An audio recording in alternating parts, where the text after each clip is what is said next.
Hello there. Hello there. Marinara and Alfredo sauce are both great pasta sauces, but there's two I want to show you today that I believe showcases both of those. I'm talking about the vodka sauce and pesto. Now it's summertime, so basil's in full bloom, I guess you would call it. Vodka sauce is just an easy weeknight staple that you can make at home. So let's get into it and I'll show you how to do it. For your vodka sauce, you'll need a can of tomato paste, a medium-sized yellow onion, a bottle of vodka, heavy cream, parm, and fresh garlic. A traditional vodka sauce contains shallots, so to simulate mincing it, I'm going to follow the lines of the onion and then mince it very finely. Peel your garlic and then slice it thinly just like they do in Goodfellas. To benefit you in mincing your garlic, you're going to use the weight of your knife to your advantage. Hold it near the top of the spine and allow it to bounce up and down on the garlic to mince it very finely. To a preheated pan, we're going to add some grapeseed oil. Toss in your yellow onion and then allow it to saute until translucent. Once it's translucent, we're going to throw in that garlic and saute for another 30 seconds. Next, we're going to add 3 to 4 tablespoons of tomato paste and cook this for another 1 minute. Throw in your vodka, bring it to a boil, allow it to evaporate. Cook this until you can no longer smell that alcohol vapors burning off the pan.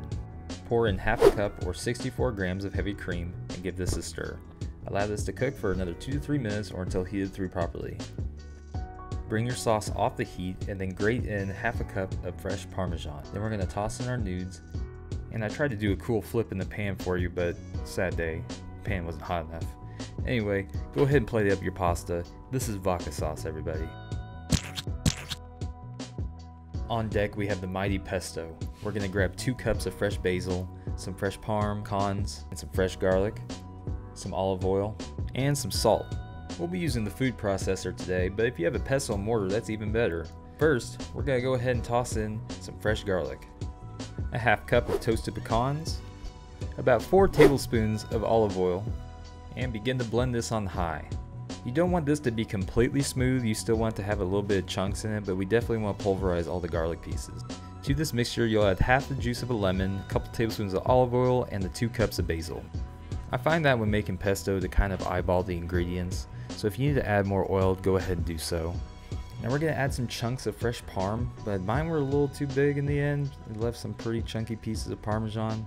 But when you throw in your Parmesan chunks, you want to pulse this, okay? And what you're left with is a beautiful sauce. It has a very nice tang to it, the cheese, the nuts. It's very umami.